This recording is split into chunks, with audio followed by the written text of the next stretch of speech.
Hello students, welcome to global online. This is Ankita सूद।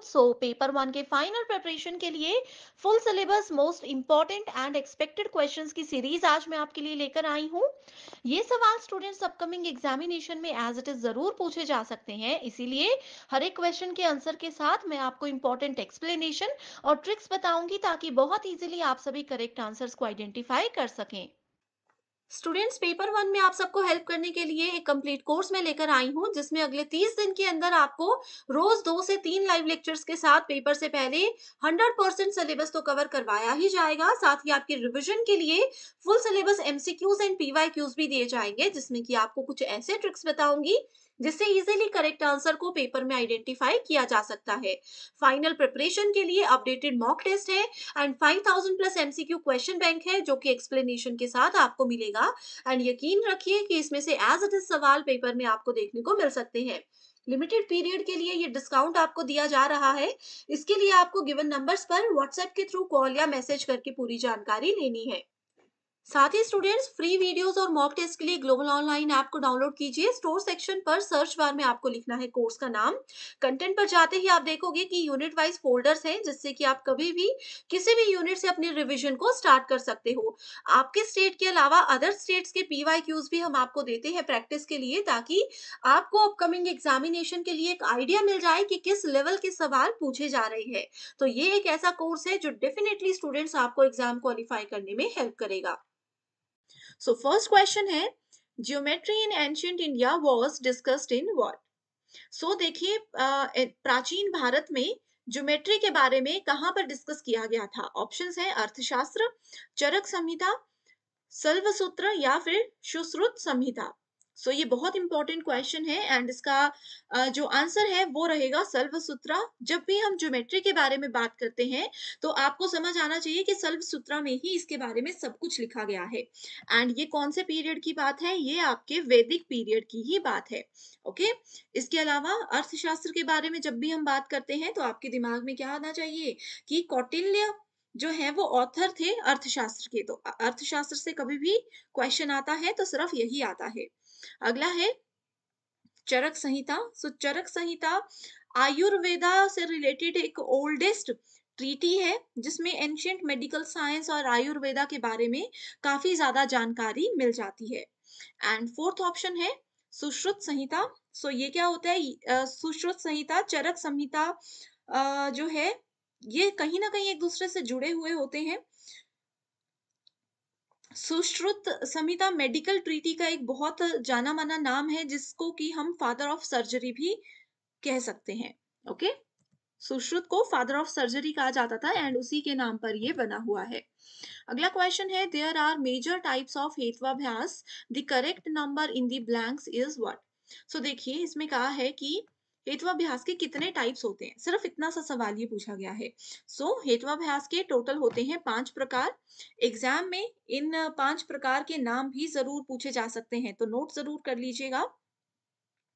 ठीक है। सबसे पहला हेत्वाभ्यास होता है असिद्ध। असिद्ध, ठीक है, हिंदी इंग्लिश सेम रहेगा। असिद्ध, अनप्रूव्ड, जिस चीज को सिद्ध ना किया गया हो, प्रूव ना किया गया हो। दूसरा होता है सव्य विकारा। सभ्य विकारा, irregular middle, fallacy of irregular middle इसको बोलते हैं। तीसरा आ जाता है हमारे पास सत प्रतिपक्ष। एच नहीं होगा, सत प्रतिपक्ष होगा। ठीक है। इसके बाद चौथा आ जाता है बाधिता एंड फिफ्थ आ जाता है विरुद्ध, जो कि बहुत इंपॉर्टेंट है। विरुद्ध को हिंदी में बोला जाता है इसको इंग्लिश में कहा जाता है जनरल टर्म में कॉन्ट्राडिक्टरी मिडल। ठीक है। विरुद्ध, किसी के विरुद्ध, किसी के अगेंस्ट अगर हम बोलते हैं तो उसको विरुद्ध कहा जाता है। तो ये हेत्वाभ्यास के 5 प्रकार। अगला क्वेश्चन है, राइट टू एजुकेशन एक्ट यानी कि शिक्षा का अधिकार अधिनियम, जो कि 2009 में बनाया गया था। ठीक है। It covers children of age group what? So कौन से एज ग्रुप के बच्चों को इस अधिनियम के अंदर कवर किया जाता है? सो ऑप्शन है 3 से 18 साल, 5 से 18 साल के बच्चे, 5 से 14 साल के बच्चे या फिर 6 से 14 साल के बच्चे। सो करेक्ट आंसर है 6 से 14 साल के बच्चों को राइट टू एजुकेशन एक्ट 2009 के अंडर कवर किया गया है। तो इसमें समझने का कुछ नहीं है, बस याद रख लीजिए, ठीक है। The vihara of Vikramshila was established by whom? ठीक है, विक्रमशिला यूनिवर्सिटी एंशियंट यूनिवर्सिटी एक बहुत ही ज्यादा फेमस थी। इसमें जो विहार की बात की गई थी, ये किसके द्वारा स्थापित किया गया था? सम्राट धर्मपाल, गौतमी पुत्र, शातकर्णी, सम्राट अशोक, वासुदेव कर्ण कर्ण ठीक है। सो यहाँ पर करेक्ट आंसर है आपके पास सम्राट धर्मपाल। तो ये एज इट इज हमने चीजें पढ़ी हैं अपने थियरी सेशंस में भी। इसके अलावा स्टूडेंट्स, विक्रमशिला यूनिवर्सिटी कब बनी थी, कहाँ बनी थी, इसकी लोकेशन पहले थी, अब क्या है, क्या सेम लोकेशन पे अभी भी है, अब ये यूनिवर्सिटी है या नहीं है, तो ऐसे सब सवाल एग्जाम में आते हैं। विक्रमशिला, तक्षशिला, नालंदा, वल्लभी यूनिवर्सिटी, ये बहुत सी एंशियंट इंडियन फेमस यूनिवर्सिटी हैं जो कि एग्जाम में आती ही है। ऐप में आप लोगों को मिल जाएंगी इसकी ऑलरेडी वीडियोस, देख सकते हो। The treatise Brihajjatakam was written by whom? So it was written by Varahamihira. Varahamihira के द्वारा ये लिखा गया था। अगला क्वेश्चन रिसर्च से रिलेटेड है, जहां पर एक तरफ उसके टाइप्स और दूसरी तरफ कैरेक्टरिस्टिक्स दी गई हैं। ओके, सो रिसर्च में फंडामेंटल बेसिक रिसर्च होता है, अप्लाइड रिसर्च, एक्शन रिसर्च और इवैल्यूएटिव रिसर्च। सो देखते हैं options. Finding out the extent of perceived impact on an intervention, developing an explanation through theory building. So देखो सेकंड जो ऑप्शन है ये हमें आंसर ढूंढने में बहुत ज्यादा मदद कर सकता है। कैसे कैसे कर सकता है, देखिए second option, developing an explanation through theory building. हम लोगों ने क्या किया, थ्योरी पहले बिल्ड कर ली, यानी कि नॉलेज गेन कर लिया, उसके बाद उसकी एक्सप्लेनेशन को हमने क्या करना है और वहां पे ज्यादा डेवलप करना है। इसमें बोला गया है improving an existing situation, improving an existing situation through use of intervention, यानी कि जो हमारे पास ऑलरेडी नॉलेज है उस नॉलेज को यूज करके हम एग्जिस्टिंग सिचुएशन को बेहतर बना सकते हैं, किसी प्रॉब्लम से बाहर इजीली निकल सकते हैं, तो वो होता है एक्शन रिसर्च, इमीडिएट एक्शन जहां पर लिया जाता है। ठीक है, इसके बाद आता है exploring the possibility of a theory for use in various situations. जो थ्योरी हमने कलेक्ट की थी, जो थ्योरी हमने पढ़ी थी, जो नॉलेज हमने गेन किया था, उस नॉलेज को अलग अलग सिचुएशंस में कैसे इस्तेमाल किया जा सकता है, क्या क्या उसकी पॉसिबिलिटीज हैं, वो सब हमें कौन बताता है, वो हमें बताता है applied research. Theme based interaction among participants, so ये आ जाता है आपका फंडामेंटल रिसर्च। सो इस अकॉर्डिंग देखेंगे, correct answer is option number B. अगला सवाल है असर्शन रीजन बेस्ड। देखो बच्चों, अगर अभी आपको भी कंफ्यूजन है कि असर्शन रीजन बेस्ड क्वेश्चंस को कैसे सॉल्व करते हैं और चाहते हो कि डिटेल में एक ट्रिक्स वाली वीडियो लेकर आऊं, तो कमेंट कर दीजिएगा, मैं बता दूंगी आपको कि असर्शन रीजन बेस्ड क्वेश्चंस को कैसे सॉल्व करते हैं। सो असर्शन बोलती है, एक दावा यहाँ पर किया जा रहा है जो बोलता है कि the reservation of 33% of seats for women in parliament and state assembly does not constitutional amendment legislature require. ठीक है, तो इसमें बोला है कि 33% जो महिलाओं के लिए सीट्स रिजर्व वाला कॉन्सेप्ट शुरू किया गया है पार्लियामेंट में and state parliament and state assembly जो है वो इस चीज को नहीं मानते, वो बोलते हैं कि इस चीज की जरूरत नहीं थी। तो ये बिल्कुल सही है, असर्शन बिल्कुल सही है। उसके बाद रीजन इसका बोलता है कि political parties contesting election can allot 33% of seats they contest to women candidates without any constitutional amendment। तो ये बिल्कुल गलत स्टेटमेंट है। तो यहीं से अगर आप ये समझ आते हो कि कौन सा स्टेटमेंट सही है कौन सी गलत है, तो यहीं से आपके 90% प्रॉब्लम सॉल्व हो जाएगी। तो देखिए, both A and B are true, ये गलत है, इसमें भी बोला है ये भी गलत है, यहाँ से हमें करेक्ट आंसर मिल गया, that is option number C. Communication unit का क्वेश्चन है, communication refers to dialogic relations और face to face verbal communication, ठीक है? ये बोलता है कि फेस टू फेस 2 लोग एक दूसरे के सामने बातचीत कर रहे हैं, कुछ डायलॉग्स एक दूसरे पे बातें कर रहे हैं इस तरीके से। Face to face verbal communication between 2 people involving their mutual ideas. 2 लोग आपस में बात कर रहे हैं अपने किसी म्यूचुअल आइडिया को लेकर के, अपने विचारों को लेकर के, अपने बिहेवियर को लेकर के, लाइक्स, डिसलाइक्स को लेकर के, ठीक है? And answer concerning life and living in general. तो ये सब चीज़ों को लेकर के 2 लोग फेस टू फेस आपस में बातें कर रहे हैं और अच्छे से बातचीत कर रहे हैं। The inappropriate work in the appropriate work in the blank is called। सो ये इंट्रापर्सनल है, इंट्रापर्सनल इंट्रापर्सनल नहीं है, इंट्रापर्सनल होता है अपने आप से, अंतर व्यक्ति, ठीक है? यानी कि अपने आप से जैसे मन में कुछ सोच रहे हैं या बड़बड़ाते हैं, तो वो इंट्रापर्सनल होती है। ग्रुप में तो बहुत सारे लोग हो गए, मास में भी बहुत सारे लोग हो गए, जहाँ पर बोलता एक बंदा है, बोलता एक पर्सन है और उसको सुनते बहुत सारे, जैसे भाषण होता है, रेडियो होता है। ग्रुप में कुछ लोग होते हैं जो कि सबको बोलने का बराबर अधिकार होता है। सो करेक्ट आंसर क्या आ गया? Dyadic. Okay, next is a mangrove is a shrub or small tree that grows in coastal saline or brackish water। Decibel is a unit for decibel term सबने सुनी है। ये क्या चीज मेजर करने के लिए इस्तेमाल की जाती है? सो ये होती है इंटेंसिटी ऑफ साउंड, ध्वनि की तीव्रता को मापने के लिए डेसिबल का इस्तेमाल किया जाता है। अगला है pupils or students differ greatly in their susceptibility to anger due to heredity, health status, environment, and the way they are dealt with by the adults। As a teacher, how will you try to direct attention of the students towards something else? अब देखिए कई बच्चों में ऐसा होता है ना, किसी की हेरिडिटी है, किसी का ये खानदानी है कि क्रोध बहुत जल्दी आता है, बहुत इमोशनल है, उनका हेल्थ स्टेटस कि कोई बच्चा बीमार ही रहता है। तो ऐसे में एज अ टीचर आपको क्या करना चाहिए कि उस बच्चे का ध्यान किसी और चीज पर आप आकर्षित करके उनको इन चीजों से थोड़ा सा ध्यान उनका दूर हटाने की कोशिश कर सको। तो उसके लिए they must be taught how to express anger so as to avoid disapproval. ये गलत है। Anger should be used in socially acceptable channel. इसमें बोल रहे हैं कि एंगर, बच्चों को ये हमें सिखाना चाहिए कि गुस्सा सिर्फ वही करो जहां पर सोशली एक्सेप्टेबल आपका ये होना चाहिए, ठीक है? Grown up children should be taught a problem solving behavior in coping with situations that provoke anger।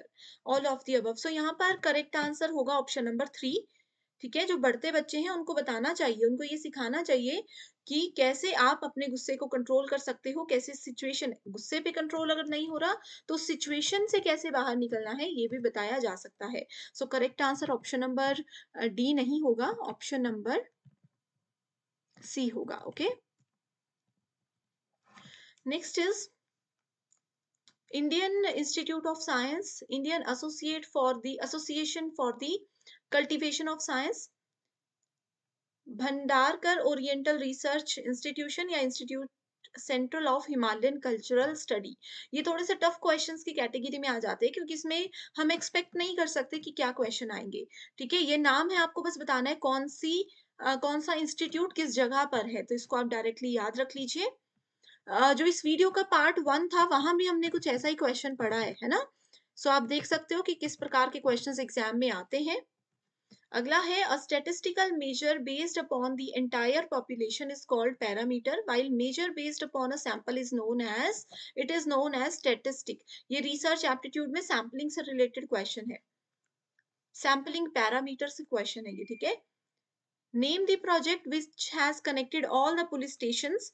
ये आईसीटी का क्वेश्चन है, इसमें बोला है कि एक हमने ऐसा प्रोजेक्ट बनाया जिसमें हमने अपने एरिया के सारे पुलिस स्टेशंस को आपस में एक नेटवर्क के थ्रू कनेक्ट कर दिया, ठीक है? एंड धीरे धीरे कंट्री के सारे पुलिस स्टेशंस को कनेक्ट कर दिया एक ही नेटवर्क में with utmost secrecy from general people. And जो आम आदमी है उनसे इनकी जो भी बातचीत हो रही है वो सीक्रेट ही रहेगी। इस प्रोजेक्ट को क्या नाम दिया गया है? इसको नाम दिया गया है पॉलनेट। पॉलनेट का मतलब है पुलिस का नेटवर्क, पुलिस नेटवर्क, तो पॉलनेट उसको नाम दिया है। The man who knew infinity is a 2015 British biographical drama film based on the 1991 book of the same name by Robert Kengel। it is about the Indian mathematician Srinivasa Ramanujan. ठीक है, सो ये भी question ऐसा है कि इंपॉर्टेंट नहीं बोल सकते, बस जनरल उसमें आ सकता है कभी। Next question is 1.2% of 5 litres. सो देखिए 5 लीटर का हमें 1.2% निकालना है, सो वो 60 होगा।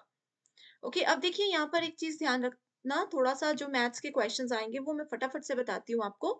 एंड अगर इन्हीं मैथ्स के क्वेश्चंस पर बहुत डिटेल वीडियो चाहिए, ठीक है, कि डिटेल में सॉल्यूशन हम दें, तो वो आपको मिल जाएगा ग्लोबल ऑनलाइन ऐप में मैथमेटिक्स वाले सेक्शन में। ओके, सो इस क्वेश्चन में बोला है a बाय b है 8/15, b बाय c है 5/8, then we have c by d 4/5, तो हमें ढूंढना है a बाय d। ठीक है, a बाय d हमें ढूंढना है, तो बहुत इजी है, a बाय d का करेक्ट आंसर है 4/15। इस तरीके से आप देख सकते हो।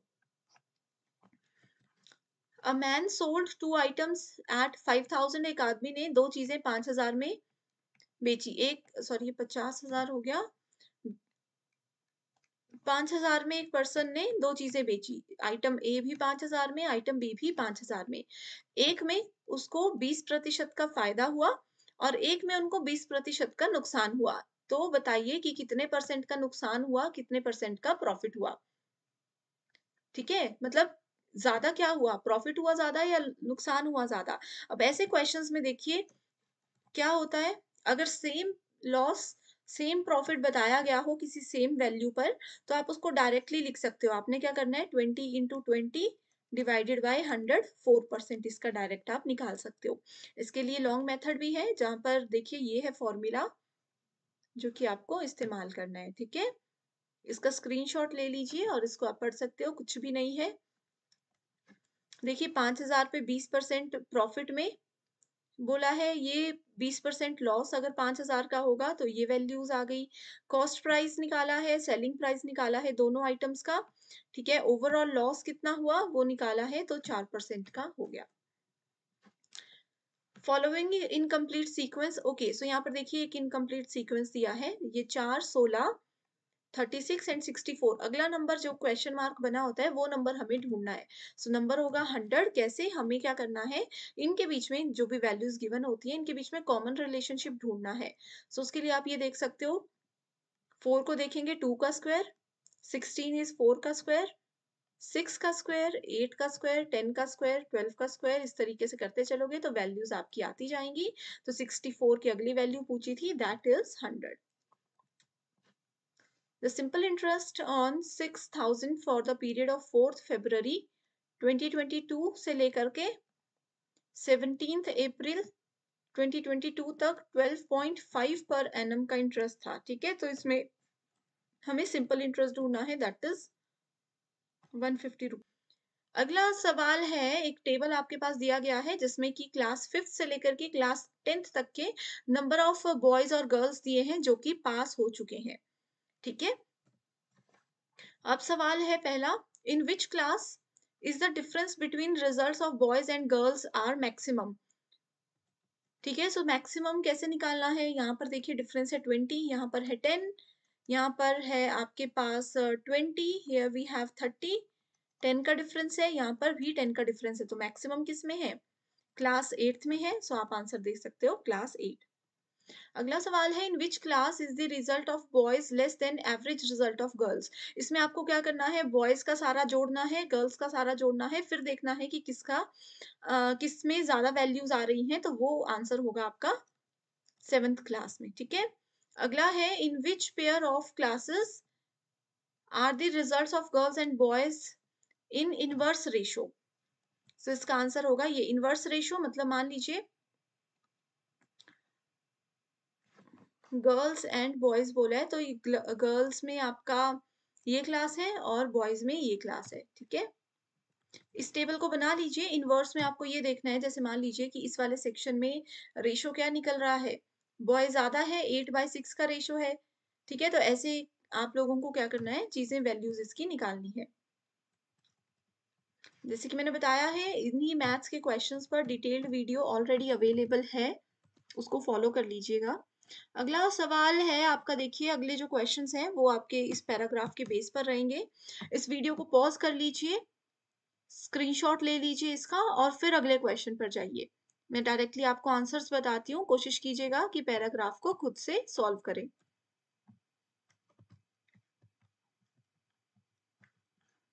Okay students, so thank you so much and I wish you all the very best.